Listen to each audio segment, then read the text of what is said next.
సకుంకుమవిలేపనాం అలికచుంబికస్తూరికాం సమందహసిత ఈక్షణాం సశరచాపపాశాంకుశాం అశేషజనమోహినీం అరుణమాల్యభూషాంబరాం జపాకుసుమభాసురాం జపవిధౌ స్మరేదంబికాం. 6వ రోజున అమ్మవారు లలిత త్రిపుర సుందరి రూపంలో దర్శనాన్ని మనకు అనుగ్రహిస్తున్నారు.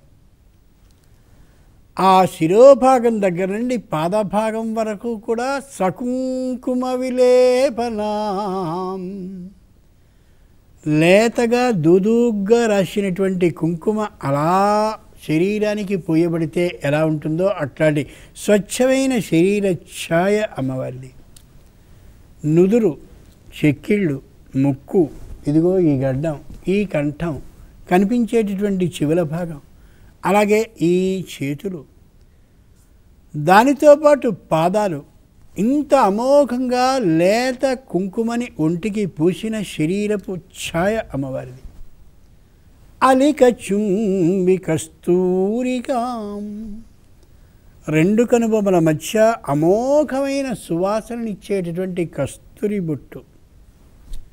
సమందహసిత ఈక్షణాం, చక్కనైనటువంటి చిరునవ్వుని కళ్ళలో చూపిస్తూ మనని చూస్తుంది ఆవిడ.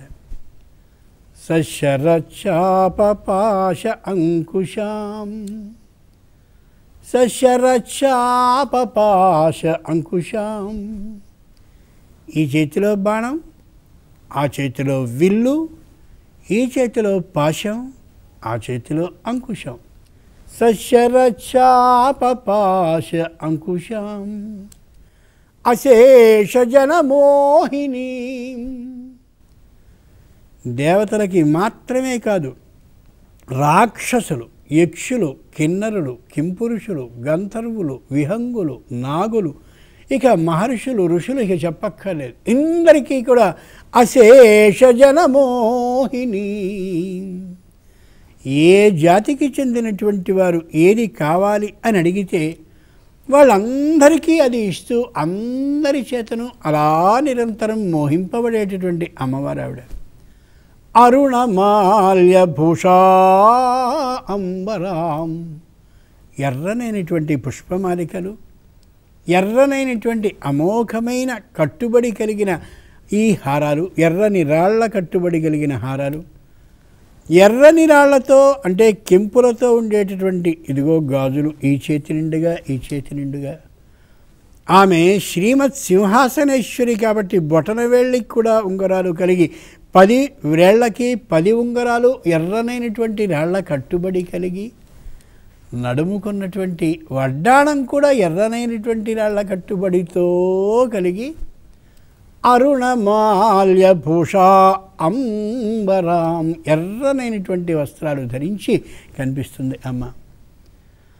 అమ్మవారి పూజ చేసుకునేటటువంటి సందర్భంలో పూర్తి ఎర్రనైన వస్త్రాన్ని కానీ పూర్తి బంగారపు రంగు వస్త్రాన్ని కానీ కడతారు. కారణం పసుపు కుంకుమ అనే 2 కూడా అమ్మవారికి అతి ప్రీతికరాలు కాబట్టి.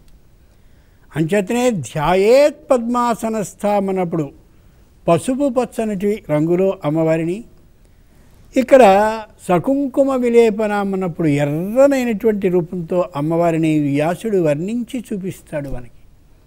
అలాంటి ఎర్రని రూపంలో కనిపించే అమ్మవారు దేనికి బాగా ప్రీతురాలంటే జప ఆకుసుమ భాసురాం. అమ్మవారికి ఎన్ని నైవేద్యాలు పెడితే అంత తృప్తి పొందుతుంది అనుకోకూడదు. జప ఆకుసుమ భాసురాం, అమ్మ నామాలని ఎంతగా జపిస్తే అంతగా కుసుమ వికసించే లక్షణం కలిగింది. కాబట్టి ఎర్రనైన వస్త్రాన్ని కట్టి, ఎర్రనైన పుష్పాలని ధరించి, ఎర్రనైన కుంకుమతో అమ్మవారికి లలితా సహస్ర పూజ చేస్తూ అమ్మవారిని అలా ధ్యానిస్తూ ఉంటే జప కుసుమ భాసురాం విపరీతంగా విశేషంగా ఆవిడ అనుగ్రహిస్తుంది అని చెప్తుంది. ఇలాంటి అమ్మవారిని కానీ సేవించినట్లయితే సకల సౌభాగ్యాలు అందిస్తుంది. సౌభాగ్యము అంటే భర్త యొక్క ఇష్టాన్ని నిరంతరం పొందేటటువంటి లక్షణం అని. భర్తతో పొరపత్యాలు తొలగి అన్యోన్య దాంపత్యం కలగడానికి లలితాదేవిని ఆరాధించాలి. స్వస్తి.